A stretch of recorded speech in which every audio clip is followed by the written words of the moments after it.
6:10. We do not have quorum at this time, so we can do roll call and we'll have an informal meeting. Okay, this one. This meeting will be broadcast live on CTN Cable 16, AT&T Channel 99, online at a2gov.org, watch CTN. Public commentary can be made in person or by calling 877-853-5247 or 888-788-0099. Enter meeting ID 935-1520-9819. Commissioner Milgrom is absent. Commissioner Billups. Present. Commissioner Shipp is absent. Councilmember Song is absent. Commissioner Pipkin is absent. Commissioner Jackson. Present. Vice Chair Carter. Here. Commissioner Offman. Present. Chair Francis Doro Hargraves. Here. No quorum. Okay, so no quorum, so we will, I think we'll put aside the approval of the agenda, but we could still have public forum. Would anybody like to speak, or do we have anybody on the line? No, I don't have anyone presently. Okay. Nobody wants to speak, so we will postpone the approval of the minutes. And we did have some old business with regard to a resolution regarding unarmed response. We will not be able to do that because we won't be able to vote. However, I do have an update from City Administrator Dahoney on the process with the consultant. So I can go ahead and give that, right? So they have started scheduling the meetings with stakeholders in the community. And as of now, they have several locations where they will be doing some group meetings. They have the Michigan Immigrant Rights Center will be having 2 meetings, one in Spanish, one in English. Central Student Government, Community Action Network, the Delanus Center, the YMCA, Avalon. The district library will host one for LGBTQ plus persons, and A Brighter Way will be doing one jointly with Peace Neighborhood Center. And anyone else is encouraged, if they would like, they can join in on those meetings that are already scheduled. Are those in person? These are in person, as far as I know, yes.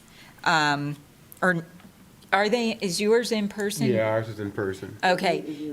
The 15th of December. Oh, good, because I don't have dates. And I can't remember the time. The Okay. time is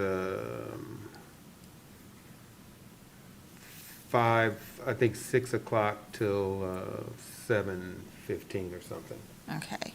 I can ask for dates on those. Yeah, if we could have the dates and times and places, Mhm. maybe we can drop in and at Mhm. least see See- what's going on. Yes, and then they did have a meeting for downtown yesterday, actually. And at the end of that meeting, they did announce that they will be having 2 public forums in January. So that meeting went, it was pretty good. It was an open conversation. They do encourage people that it is confidential, but that one was virtual. So I do think that there is the ability to have a virtual one if it is requested. I imagine all of them will not be confidential, though, right? I don't know, I mean, in that How do you do a one, How do you do a public forum that's confidential? well, it's not public forum, these are small groups. Okay, so that's different from that one? from No, like the- Bonnie's is also a small group. Right. So how are people You can't just invited pop in there. these small? I think you have to, if you want to go to one that's being hosted by another agency, you would have to contact somebody. You have to ask Bonnie. if you Yeah. can go. Right, or Brighter Way, Yeah, yeah. We're signing up people for, people who want to sign up, so it's open to any people who we serve, but also anybody in the community to sign up. I think there's a limit of 15 or 20 people that they want, no more than Yeah. that, to be But able how to do do people 15. know to try and sign? I mean, how do people know? They're being sort of handpicked and invited. It's not a broad thing yet. Okay, oh, There are some meetings set up on the 29th, the 1st, and the 5th. I remember receiving an email, I don't know if those are community forums or what, but I know that there are meetings set up for that day, and I can't find the email right now, but. Can you all say what the rationale is for them being confidential? I think, Because I understand as a research gatherer, you might want to keep the results of what you've received confidential and not have any identifying information in terms of who told it to you. But I am always very worried when research gatherers say that the people involved cannot then go talk about it. That's always a red flag for me. what do you mean? So what I mean is if I am surveying all of you guys and I'm asking your opinions about things, when I reach that date, I will not say that Francis said this and Stephanie said that. I'll say, these are the kinds of things I heard, right? Right. So I will keep your information confidential. However, I would never say that you can't then go talk to other people about what you talked about in the meeting. I don't think. So I you don't just think meant it's that's it. confidential in the other direction. It's confidential, that what you say will remain confidential. keep it They're, confidential. yeah. Right. Because it would be very worrisome if the people in the meeting were not allowed to talk about what was said in the meeting. That Yeah, would be I don't worrisome. think so. I think that they wanted to create an atmosphere where people were speaking freely and did not feel that comments they're. would not be Right. attributable to a Right. specific person. That's perfect. And Yeah. so the sessions on the 29th, 1st, and 5th are virtual. Oh, So you okay. still have to be invited and get a Zoom link. Those are, yeah, Public Sector Consultants has 3 virtual sessions set for those dates. And there's a registration process to register for it, with a link and all of that. I guess my question is, if I'm just a person, which I am, or I'm just a person and I know that there's this talk going around and people are trying to collect information and I have something that I'd like to say, or I'd just like to be in the room where it happens.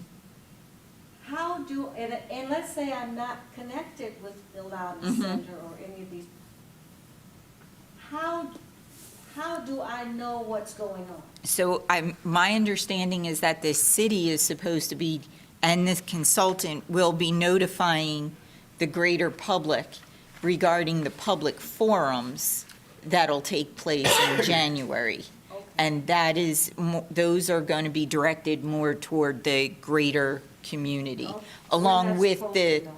along with the survey. Okay. Yeah, they've asked us with this email to share it to people who we serve. So they're asking us to share it out so people are aware. We, in our case, for the downtowns, we were specifically told we were only, each neighborhood was only to invite 2 business or property owners. That's it. So it was very, very limited. Okay. And then in January, they're gonna have fora that are open Yep, to the public, exactly. and the public will be notified somehow. Somehow, yeah. Okay. However the city goes about doing that. So, Okay, So that means stay tuned and watch out. yeah. yeah. Yeah. Yes, exactly. So that's where they are with regard to this item that was on our agenda with regard to the resolution regarding unarmed response. So I still don't have a timeline on this. So after the holiday, I'll tie back with Mr. Mahoney and see if we can get an actual timeline. being that the public forums are going to be sometime in January, I'm guessing they're not looking at giving a report until at least February. So,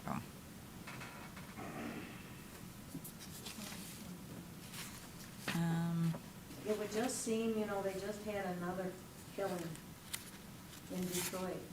Oh, A really? man who was mentally ill mm, and came after police with they didn't even really say he came after him, he had a knife. wow. And they shot him how many times? I don't know, 20 or something. You mean Porter Burks or somebody more recent? More reason. More recent, it was just a couple of weeks ago. Yes. Oh, okay. Young man. Family called, I think the family called, Right. yeah. Mm-hmm. And, That's the exact same situation as Porter Burks. Yes. exactly. So I went to that vigil, and it was held on the spot where he was killed.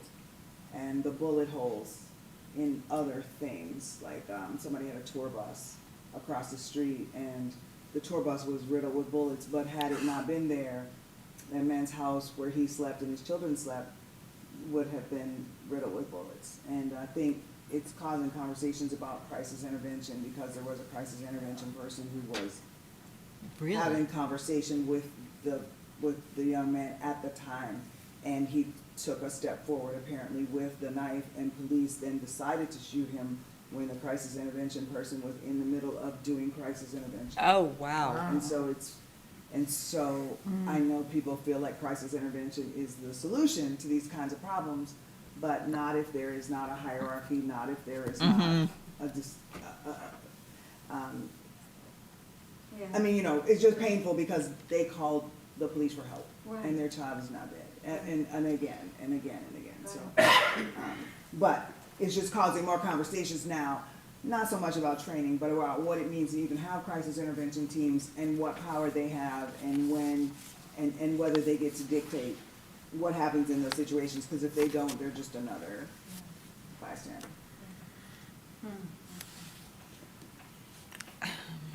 So, okay, that is that. Let's see, what else can we go through? The, for new business, we had discussions about the reinstitution of subcommittees. So does anybody have any input or anything like that that you would like to throw out there for the potential subcommittees that we could put together? I know that outreach is a big one. We would like to get that one more up and running. There's also the webpage. Ms. Janess is doing a lot of work with IT to get us a webpage that's a little more easier for the public to interact with. And that does need regular attention, because we need to stay on top of IT to get that moving. And, I was gonna ask Bonnie, is your mic on? Please excuse me. and we have, let me see, information managers, and what other, Denise, I know we have other committees. You have the budget, We have the budget Budget. committee. Yep. and I think you have also probably communication. We were looking at communication. The It's, communication. And, What about training? training committee, yes. So budget, And, communication, outreach. website committee, chair. And the website, yep. So budget, communication, outreach, training, and website? Public information officer. And Policy and procedure, Yep. training, and website. That's it, policies and procedures. Wait, say that one more time. So is that 7? Public information officer, Mm-hmm, policy and procedures, mm-hmm. trainings, and website. What Those are about the 4. communication and outreach? We already have outreach committee. Oh, okay, just getting, We're discussing also the communications officer. got And it. that's, yeah. That's the PIO. Public information. Got it, Officer, got it. Shouldn't that come under communications? Right, Part of it, but there would be a designated right. Person, yes. person. Got it. training? I think communication, what we have is if there's going to be some kind of reporting, that individual who would be assigned would be helping with the writing of the report, whether it's semi-annual or annual report Yeah. or anything that's related to communication, probably.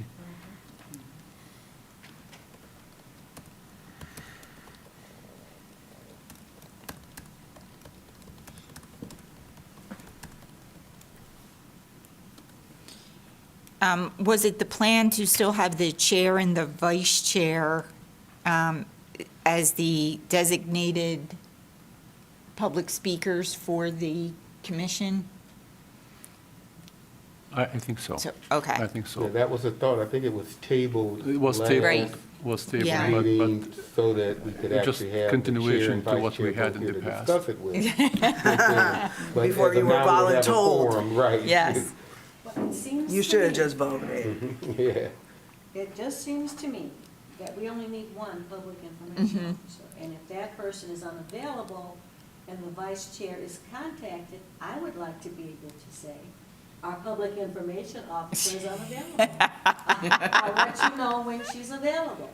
But, Yeah. you know, we need one person. Yep. You know, unless there's some kind of, you gotta leave the country Right, for a while. right. You know, that kind of, And you And could I- delegate it. We could delegate it, Always make delegate. You arrangements could at be the that time. acting PIO. Right, yeah. Yeah. exactly. I think that makes sense to handle Yeah, it that I think way. what we have is chair and vice chair, basically, the eligibility goes first to the chair, and if the chair is not available, automatically the vice chair will be there. But it's just to have both Right. named, it gives it a little bit more of, not just status or power, but it's in the resolution. So it's not like, who appointed you? No, Right. it's not. It's like, the chair is not there, I'm stepping in. I wonder if we might think about it differently than if it's a spokesperson, then maybe that's what it needs to be called. Because a public information officer's job is to constantly be giving information to the public about the commission, which is probably different than what Right. you all were saying in terms of just being contacted for comment. In that case, you would be a spokesperson, and if that's what you mean. But a public information officer usually has like marketing training and communications training, like, and their job is to give information out to the community all the time. It's a great thing to have, but it wouldn't necessarily be the same thing as a spokesperson. Right, Like the that's PIO fine. might, write things, they might have messages, they might have a plan for things that they want to communicate on a periodic basis, things like that. So I think it's actually a fabulous thing, but I would think it's a little bit different from the spokesperson. The way you guys described it, it seems like you were talking about a spokesperson. I That think it's works. just, the wording is not something that can't be changed. It's just to have somebody who speaks on behalf of the commissioner or the committee. I just got excited because I was like, ooh, we're getting a public information officer. I missed one meeting and I was like, oh my God, there's like a budget change. We got we got a person. This is awesome. So it's probably just my sadness and disappointment. Well, probably there'll be one person on many of these committees, and the rest of us will serve on more than one. We Right. talked one time about everybody being involved in outreach though, as opposed to it being a standing committee. I mean, I think that it's our responsibility as individual commissioners to always be representing the commission when we have the opportunity. However, I think that it would be great if we had 2 or 3 people who could take the lead on making sure that we have a presence at various opportunities. So like the Mayor's Green Fair, if we could have a table there to get the word out to the public of who we are and that we exist and what we do. Or if, Peace was having some kind of community bazaar or something and it was appropriate for us to be there. If we could have a couple commissioners really take the lead and take the helm of staying on top of those things and then telling the rest of us, hey, who's available to be here? I think that's great. Yeah. And to actually find out who the community is. You know, we don't know that things are going on. Exactly. you Yep. know. So if some church or something, mosque or something is having some kind of program, Right, exactly. to say, hey, Muhammad, can you go out, you know, and represent us, something. Because we need to get out into the community more, I think.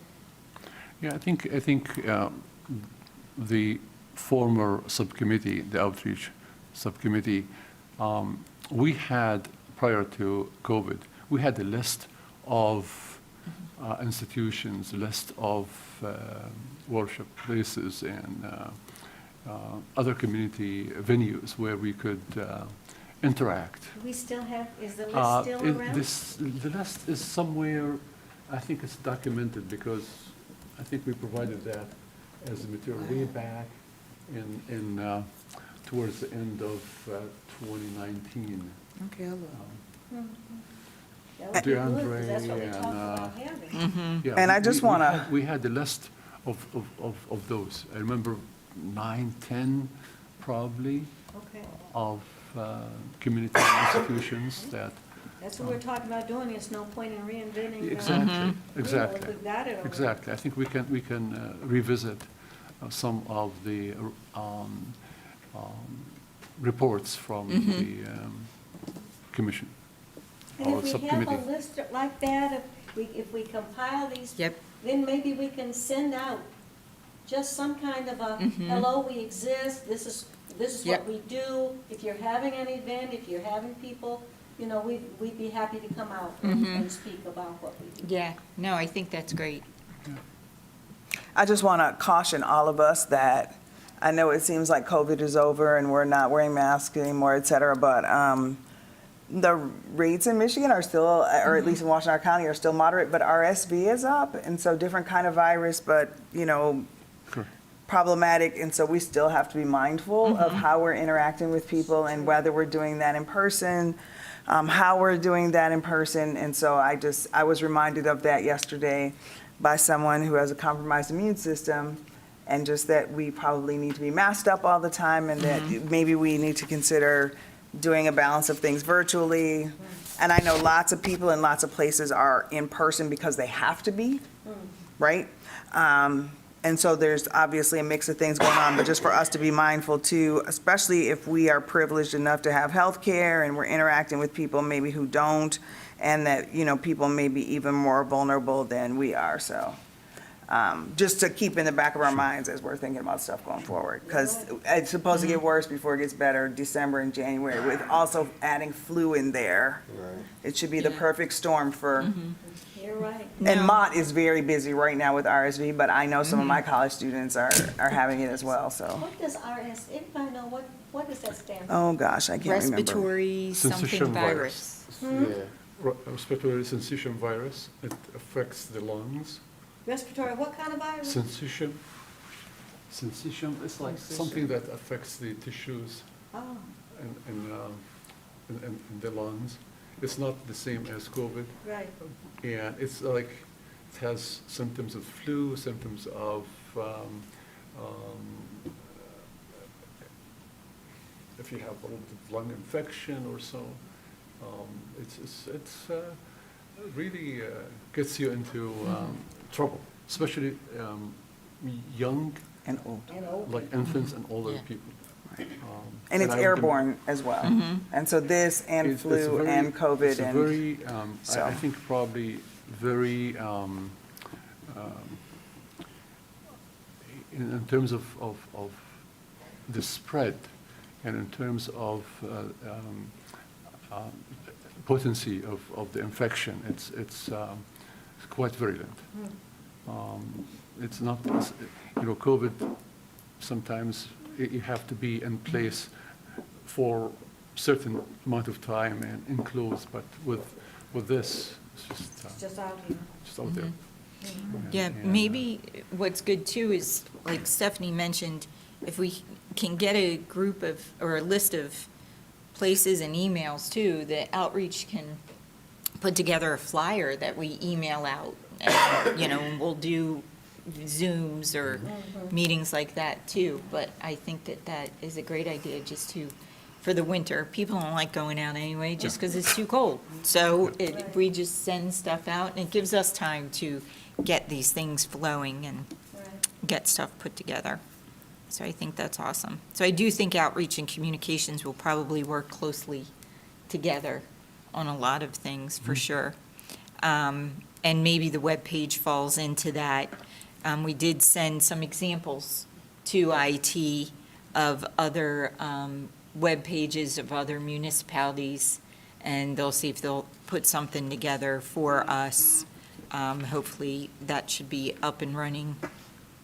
Can I hope make another January. suggestion for the committees, is a nomination committee? Yes, excellent. That is good. Because we Yes. had a nomination committee and we had a kind of a standardized process. And I think sometimes, when people call in to question our methods, methodology, it's good that we have a standardized process Yep. and people who have been participating in that process. Excellent. So, Would you combine that with training committee, so nomination and training? We can. they're different. Yeah. They're really different, though. It's just having too many subcommittees. It's like There is becomes, a you know, That's a lot. We are basically, You have as many committees as people? yeah, it's now You we have have 11 committees and combinations, everyone's permutations. one committee of one. Well, there might be a way to collapse some of the committees. Yeah, I together. think we're gonna, Yes. yeah. That's what Yeah. I'm looking at here, too. Maybe budget and training. I mean, the budgeting process has to be done every year, and then there's an interim time period where you're submitting budget information to the city to let them know what you've spent and how you've spent. But that's kind of like a concentrated thing that you've got to do to get the budget ready. Right. Yep. And then maybe not so much, but then training is certainly influenced by what the budget looks like, so. Right. And That's true. outreach, we probably want to have a budget, and so some of those things could kind of go together. Yeah, Where something like the website is probably an ongoing maintenance, every week kind of update thing. and I think that policies and procedures, really, each group could be writing their own policies and procedures. I think that my thought process on that group really is to help Denise create the binder for when we all move on to other things, and the next group needs to know, well, wait a minute, how do we do that budget? Or how do we do nominations, and so on and so forth, so that something is actually in place for folks to find those instructions. So that is something that maybe each individual committee takes care of writing their own. So that would eliminate one committee. Speaking of committees, are we looking at a new date? I really need my training that we had to cancel last week. Oh, yes, but I was planning on giving it, After- yes, After a Thanksgiving. holiday and reaching out to Commissioner Phillips and see what his Okay. calendar is like. Okay, I really Okay, we'll get it need that straight. training. We'll get that going. That is training If that for, day works, that Friday around that time, we can look at those dates. okay, Some That's- dates in the next few weeks, not this Friday, but, so, Well, Vice Chair, I can always give you one-on-one if you like. Yes, for folks at home and for Commissioner Jackson, the information managers now have a Microsoft suite so that we can share our documents and things online to help us work a little bit more independently, but together. So Everybody can see what everybody else is doing. exactly. So can we talk about that? Can we talk about, I know I've mentioned it to Francis. Do we need 4 people to look at each complaint? no, it's really just to have 4, but not all 4 need to sign off on each complaint. Right. right.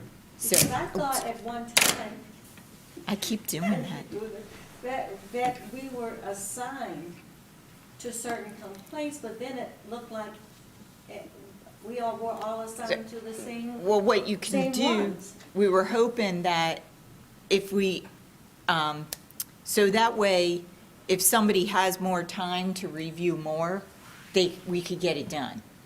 And you Okay. wouldn't have to wait to be assigned a complaint. So that was, and then also too, it helped with the assignment online, in the suite. So now we all can see the cases. See, I don't know anything about that. Right, That's why that's I what you need to need be the training. trained. Yep. Yes, I really need. So that's why I created the spreadsheet. So if you go in and you see, all right, case 21, Commissioner Othman and Commissioner Todoro already reviewed that, I'll review 22, and you could review that one. I need the training. Yeah. And then, yeah, no, I just need the training. And then I've got all of these empty files. Well, some of that is, we're waiting, Deputy Chief Forsberg creates the files, and then the sergeant loads the stuff in the files. I know, I understand that piece of it. But Okay. does it really make sense for me to have the file with nothing in it, waiting for somebody to put some, why don't you, when you put something in the file, then send the file out? I Look at think all the these empty system, files. I think the system sends it out. It's a system thing. It sends it out when it's created. Is that, yeah. You know what, it's part of the way they're assigning it, that's what it is. And So the folder sort of comes to you because you've been assigned to it, Yeah. and so they will eventually put info in it, but the fact that you get a folder for it is just an acknowledgement that you're on that one. yeah.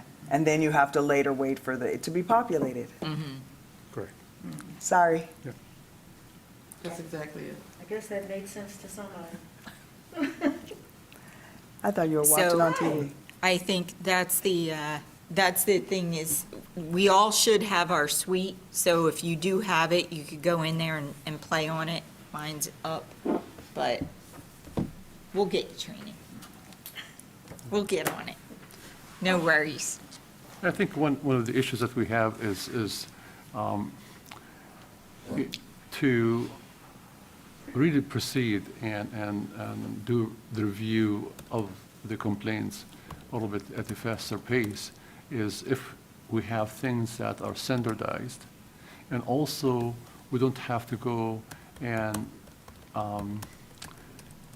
every time try to find where the resources are.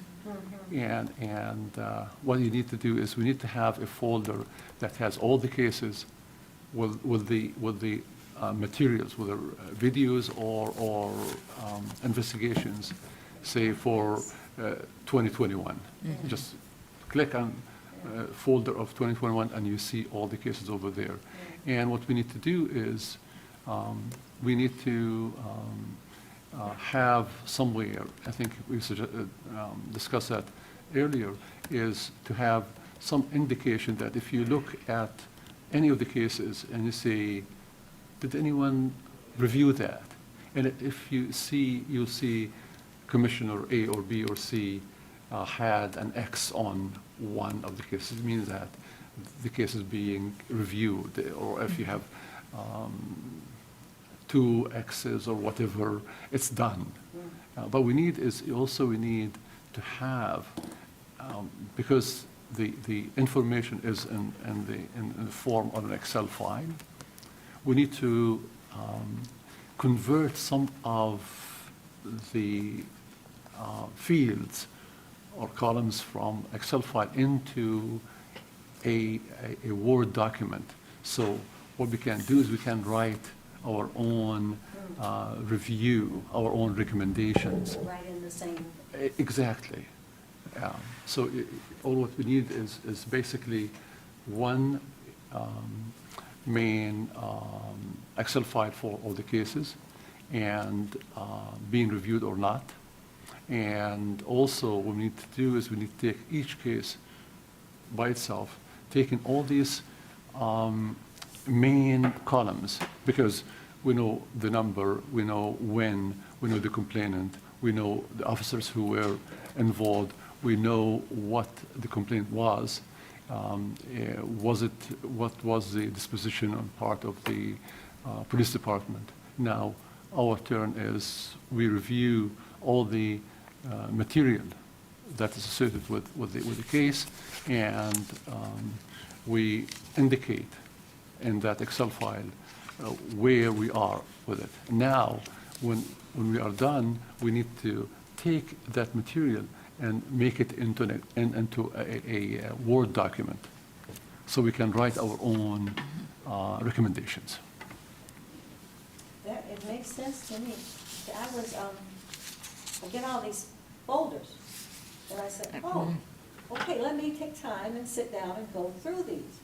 And I click on one, oh, that's empty. Yeah, especially the And I new click on ones. the next Yeah. one, oh, that's empty. Yeah. So I didn't understand, I didn't, Yeah, you need to look for any of the emails that's coming from Sergeant Trudy. And she is the one who provides us with the complaints, the interview with the officers and their summary recommendations, et cetera. And also if there are any other videos associated with the case. okay. Okay, I'm gonna get trained. Can I make a suggestion along the lines of the commissioner assignments? I think the nomination committee is one of the more important committees. It's something we fought really hard for, to have some measure of examination of people who might serve on this commission. And I would suggest a couple of things. One, that they always have at least 3 members, so that you have enough review of every person who's applying. I would also suggest that, but that the vice chair, whoever that is, always serve on that committee, so that you have some continuity. And so I just wanted to, obviously we can vote on that at another time, but I just want to put that out there, not that I'm trying to make more work for you, but I think that's really important. That makes sense. That makes sense.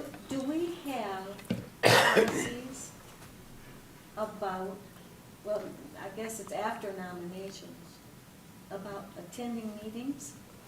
Is this a bad time to talk about that? No, there is a city policy. In your bylaws.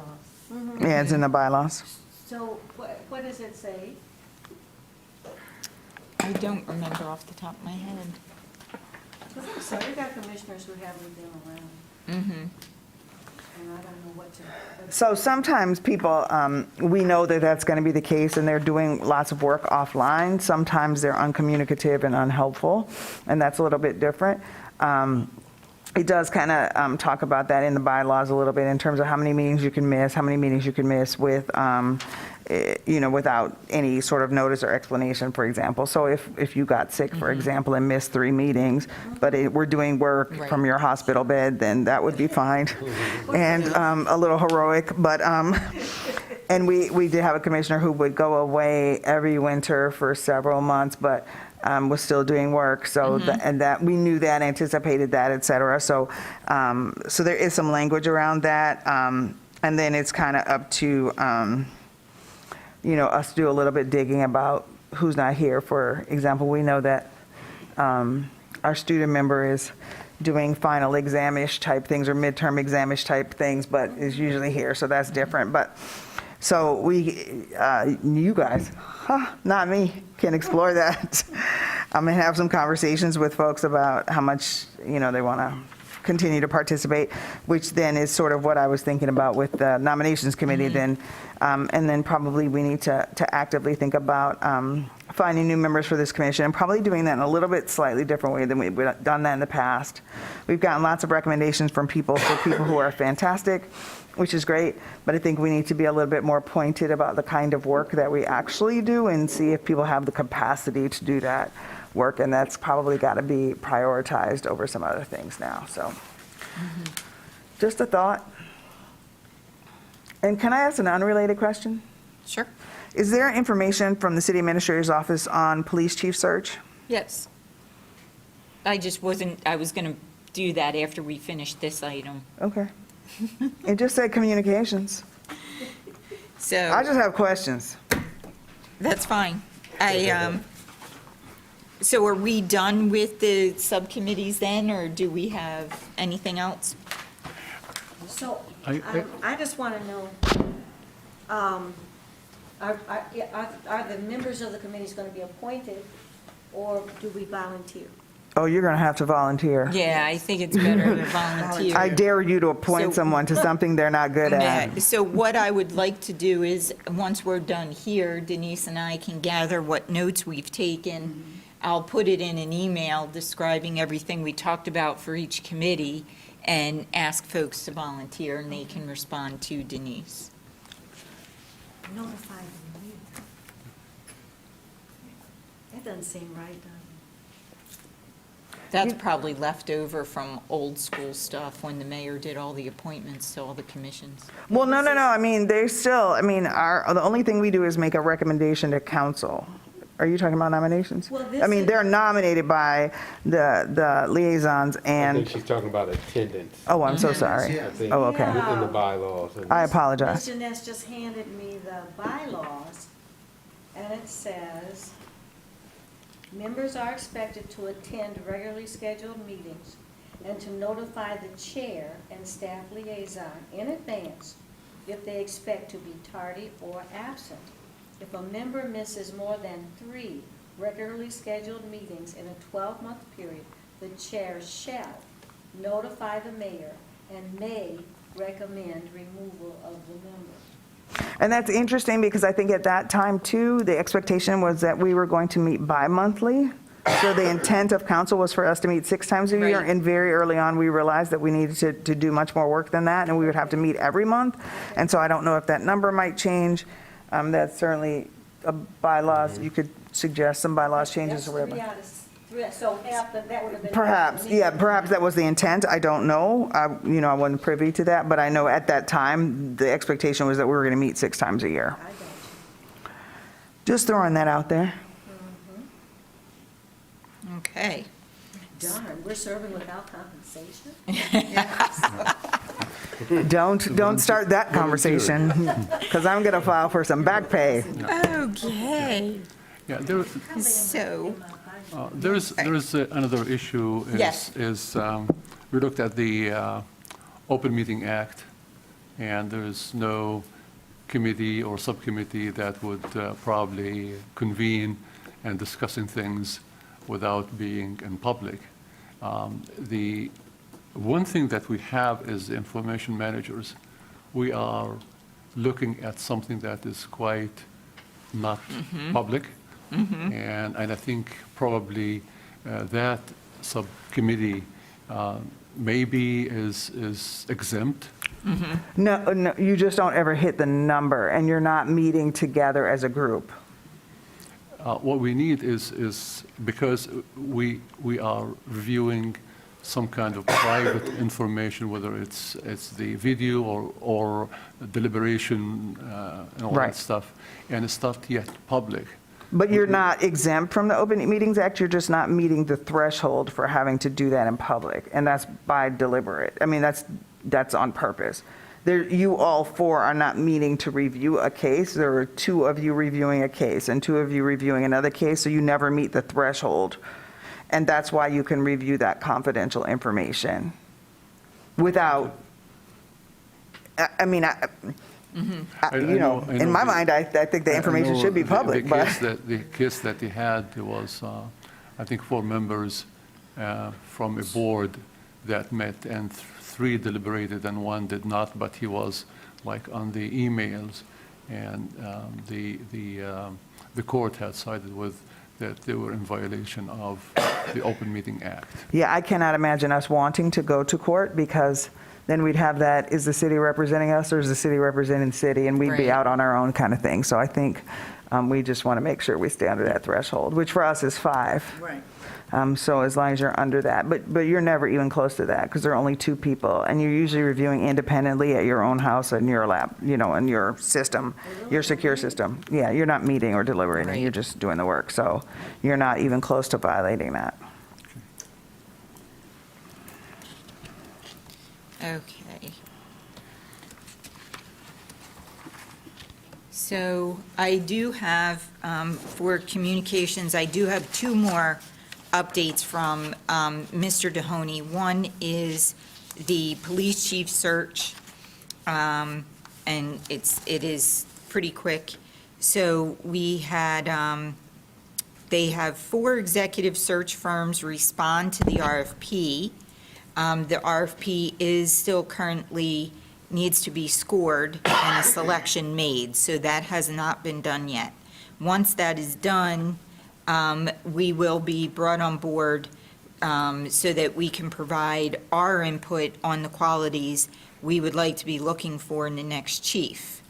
So I think that that might be a temporary subcommittee or something that we would like to do, because I think all of us, all commissioners should gather their thoughts on the type of chief that they would like to see, and we should put it all together in some type of presentation for Mr. Mahoney, so he does have an official recommendation or request. Maybe a from document. ICPA. Yeah, yeah. So that could be in public. what we're looking for.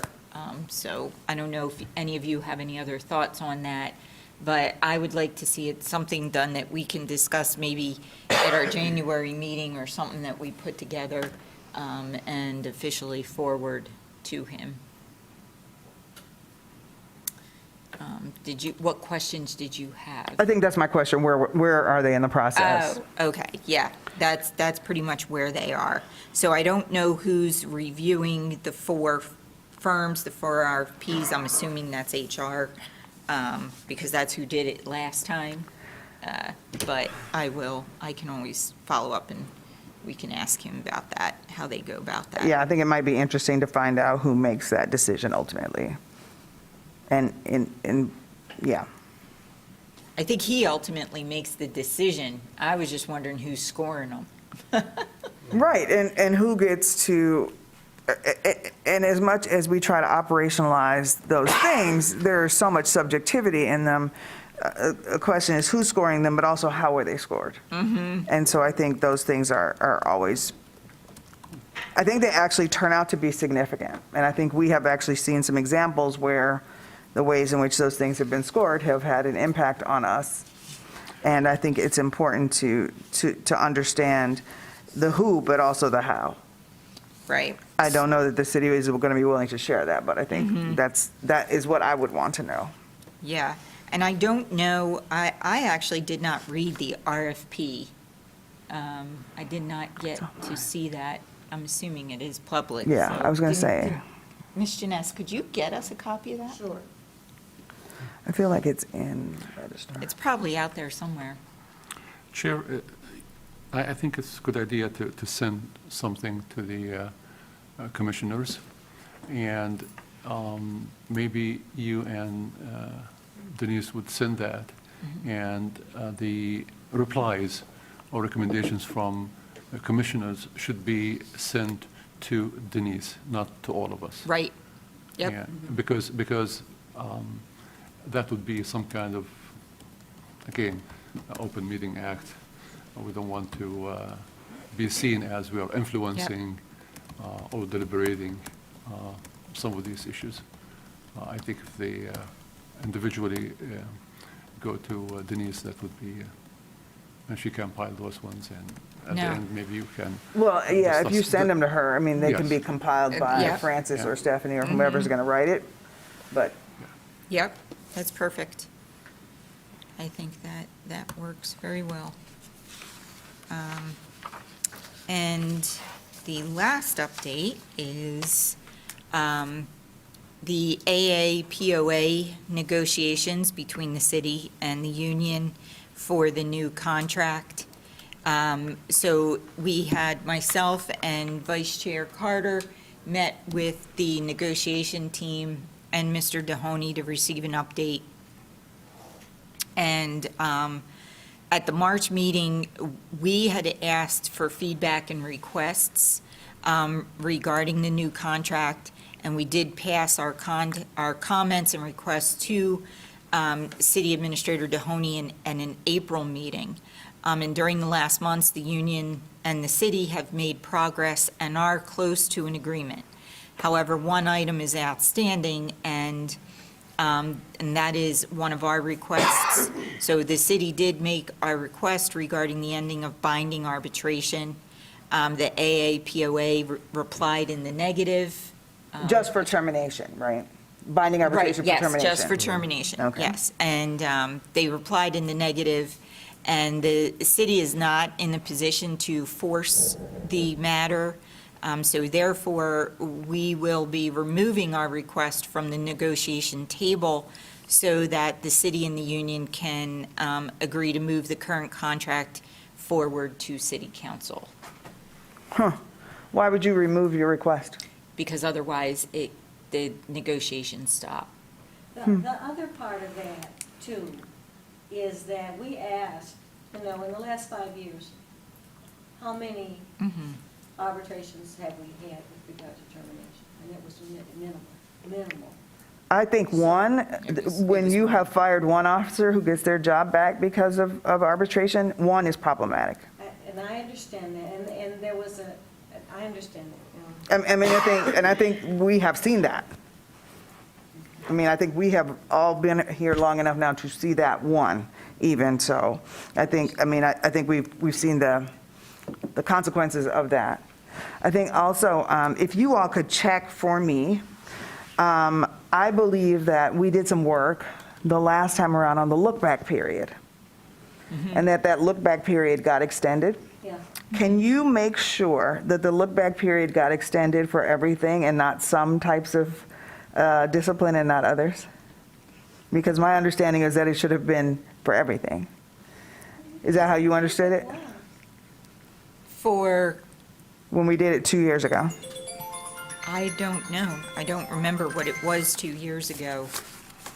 I I thought don't- it was for everything, but I know that was our intent, but if you could just check the contract and make sure that it is not, I mean, and I do understand that one does not necessarily have to follow progressive discipline, that one can move up the chain. I just understand that in reality, that is not what happens.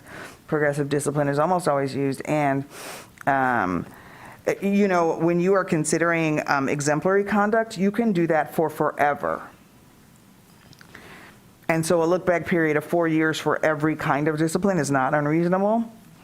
There's a huge disparity in those two things, and so I think I would just urge you to check and make sure that the language is such that the look-back period is 4 years blanket, and not 4 years for some things and back to 24 months for others.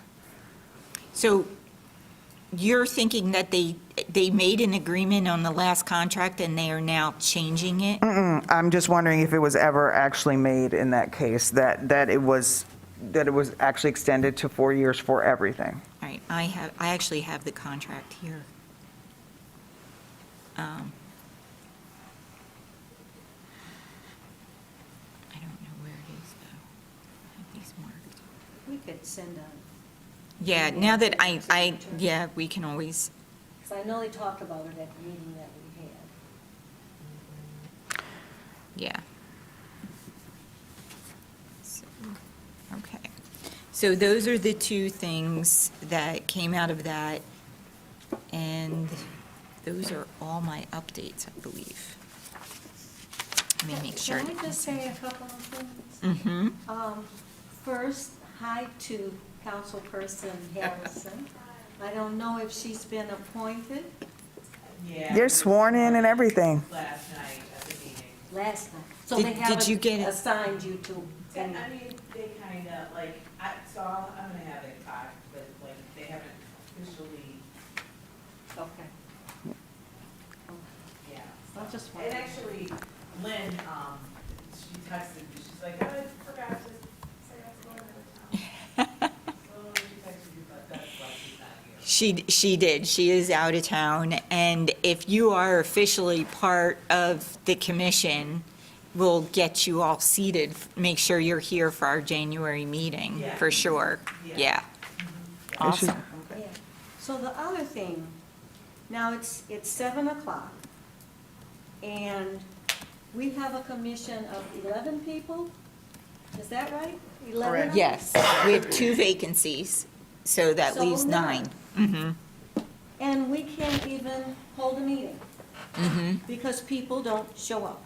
I think there's a, And so, oh, well, you- I just wanna, there's no record, so I'll, we're not in a meeting. But I think that, I don't think it's my place, but if y'all tell me to do it, I will. The chair or a staff to contact, we know who the commissioners are who do not come to meetings. And we're talking about committees. Do we really think folks are gonna function on a committee and they can't even come to a monthly meeting? I mean, I think we've got to sort of light a fire, or at least find out, do you want to be on this commission or not? I think- Because otherwise, we're here for a regularly scheduled meeting, and folks haven't even bothered to say, hey, I'm sick, I'm out of town, whatever. One Well, why can't- did give No, I notice they understand were that. out of town. But Correct. we can't, we don't have a quorum. I mean, either we're gonna take the work seriously, or we're not. okay, but you're are preaching to the choir. I know, no, I'm not just preaching, I'm suggesting. But also, I think, I would say that whenever you have a board or commission, that engaging the members of that commission to make sure that they feel needed and a part of the commission, and that there is meaningful work for them to do in an area in which they feel like they can contribute is part of board development. And I understand that people need to do what they need to do because they made a commitment to do so, but I also think it is a bit of responsibility on our part. It certainly was something that I thought was part of my job, to make sure that I was staying in contact with people, to make sure that they did know that they were needed, and to help draw them into whatever the work was. And so I would say that you know, Francis can assign you the job of board development, and you make sure you're checking in with people, No. You just said if we're going to tell you to do it, then you could do it. No, I mean, contact I heard people her to say see if that. you're still on the commission, that's what I would do. But I'm sorry, that's a social work thing, you know what? I'm not a social I worker. know, but that's a social work thing to me. No. I mean, Eric, do people. you feel good about what you're doing? I don't care. You said you're gonna be on this commission. So I don't care how you feel about it. If you don't wanna be on it, let us know, and we'll get some more folks on. I don't care disagree about with how that. you feel. I would say, pragmatically speaking, that people participate more when they feel they have work to do. And I don't think that's, I mean, I'm not a social worker. I think that I could make that argument in terms of cognition, that people who feel disconnected and they feel like they just show up once a month and they sit and listen to stuff that's not always clear to them, maybe not as effective as people who get brought in and engaged. So I think I could have done that better. I think I did do that pretty well for a while, but I do think it is in part a responsibility of a board or a commission's leadership to make sure that people are engaged, and that when people are new, it's very hard for them to find their place and to figure out what they should be doing. And even when people show up once a month, if they're not doing things in the interim, it's not very useful to us. And how do they learn to do that? It's not just NACOL training. It's not just police training. It's us saying, hey, can you help me do this? Or, hey, can you participate in that? And we'll show you how to do it. So I am, can take responsibility for that, having been the chair, but, and I'm not saying I'm responsible for grown people not showing up. What I am saying, though, is I do believe, and I think that, experience would bear us out, that when people feel like they're necessary, they're more likely to participate. Muhammad knows we cannot live without him doing, his information manager work. It's all going to go somewhere in a handbasket. My work was very clearly defined. Yours is. Bonnie, we just need Bonnie to do all the things that he does all the time and not stop doing any of them upon pain of death. But I think, particularly for people who are new, they do need not just a time period to find their voice, but they do need to, some people need help in figuring out how they can contribute. They may want to, but. So the question might be, how might you want to be engaged? So these are some strategic things that we're doing over the next year. How might you want to be engaged in this process? Where do you see your skill set and your passion to be a part of to give as a part of the whole process, but in what area? And maybe that's then what we need to do, rather than saying, hey, where are you? Right. Right. That's what I is said, it? but then you called it a social work thing, so. Right. Well, I'm gonna tell you not in this setting, I'm gonna tell you my social work story. I You're not I a have a social worker on different- purpose. I have a different mindset. And I love social workers, but it's not me. No, you're a Because to me, lawyer. you sign up for something. If you want to know what you're going to do, come to the meeting and say, what can I do? I think Commissioner Carter, she is a lawyer, and there's like a contract. You know, this is your these are the terms, and you are violating your terms. Maybe you're right, See, that's Mariana. why we need her. We do Yeah, need I think her. we It takes do. all, I think- yeah, I we think- need that. I think we need that. We really, when we had interview of the candidates, that was stated quite clearly that you need to allocate between 10 and 20 hours per month for work related to our commission. And they said they could do it. And yes, Yeah. they can. The thing what we need to do is also, it's an open commission over here. There are, the forum is open to, or the floor is open to any commissioner to dwell on how we can make this commission better.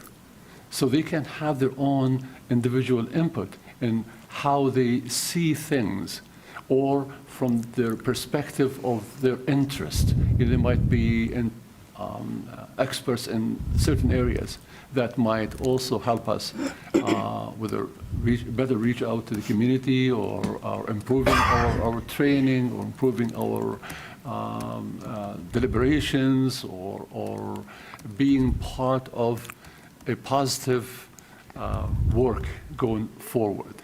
I think we need to combine both, you know, your commitment and also how you can contribute with your experience to making this commissioner a little bit more positive and more productive than sitting over here, you know, it's 2 days before the holidays, and we can't find the quorum.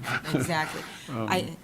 No, and I agree. I think that this is, even though this isn't an official meeting with quorum, I think we made a lot of progress, because what we could do is when we send out the email describing the committees, I think that's a great opportunity to ask exactly what you said, Commissioner Billups, you know, how would you like to be involved? What do you feel comfortable with?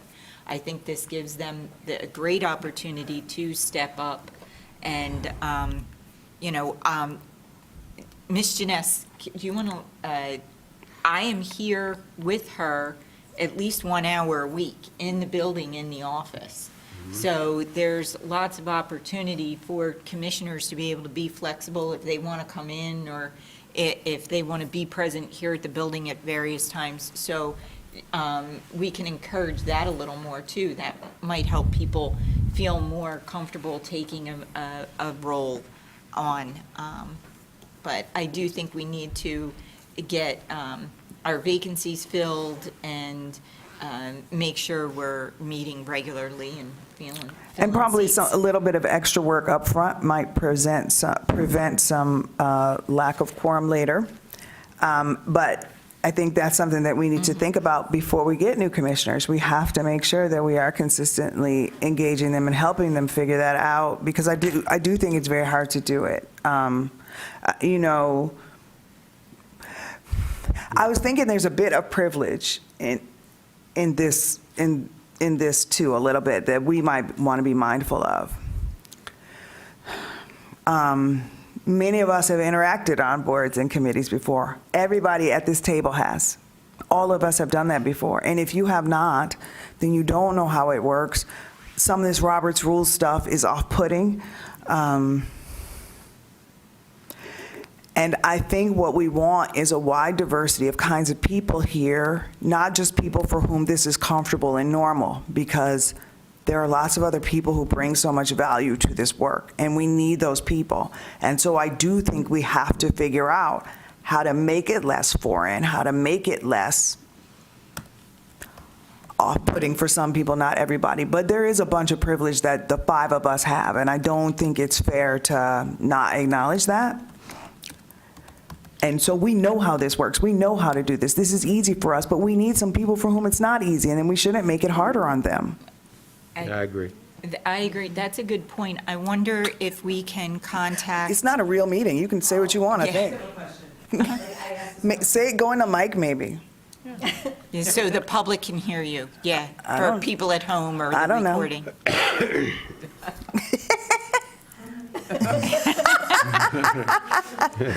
My question, and I did ask, I might have asked Len, or maybe I didn't ask Len, can people outside of the city join this committee? It's like someone who lives in Ypsilanti? Yeah. I don't, If they have a connect, so I do not live within the city boundaries, but I do work in the city. So usually. Same thing here. I don't it's- live within the city, but I have a spectrum of influence within the city. okay. He's embedded in the city. Yeah, so if you're somebody who comes into the community regularly, that this is, you may not reside here, but this is your community, I think that's definitely. It just takes a something- different number of votes to confirm you by Yes. council. Right. So instead of a majority, it takes, what, 7? Is Seven it or I think it's 7? 8. Okay. 8. 8, okay. Okay. Yeah, so that's the only And difference. you guys have 2 openings right now? Mm-hmm. Okay.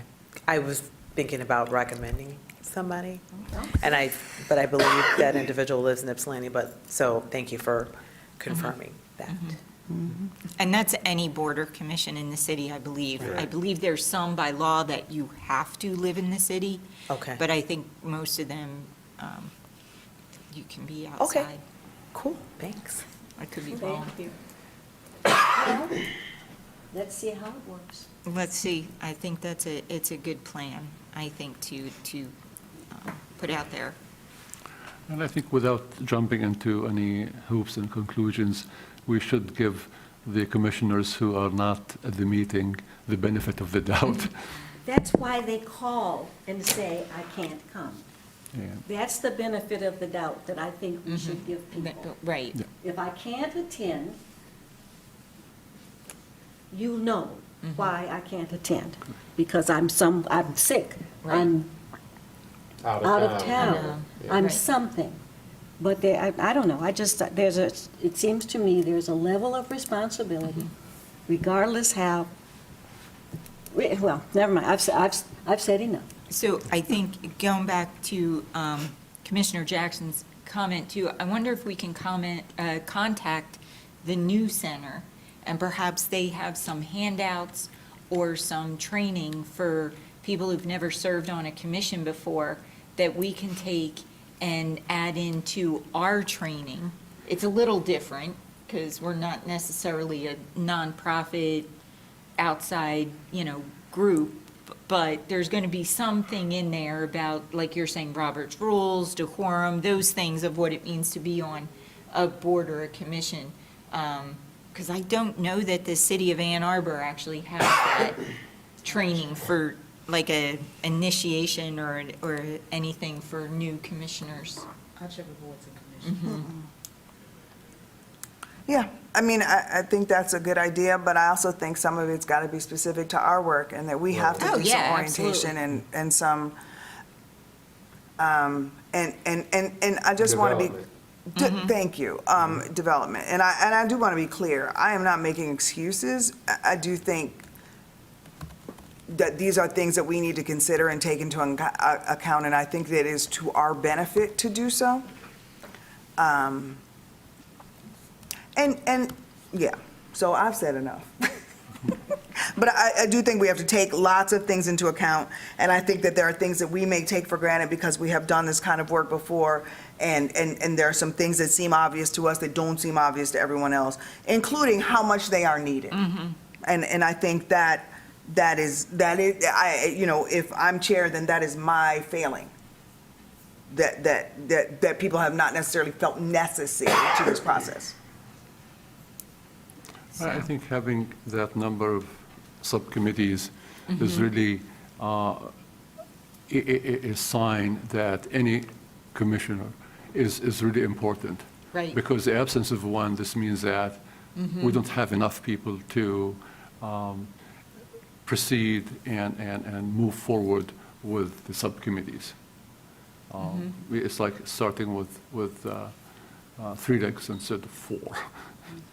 Or we can't start limping.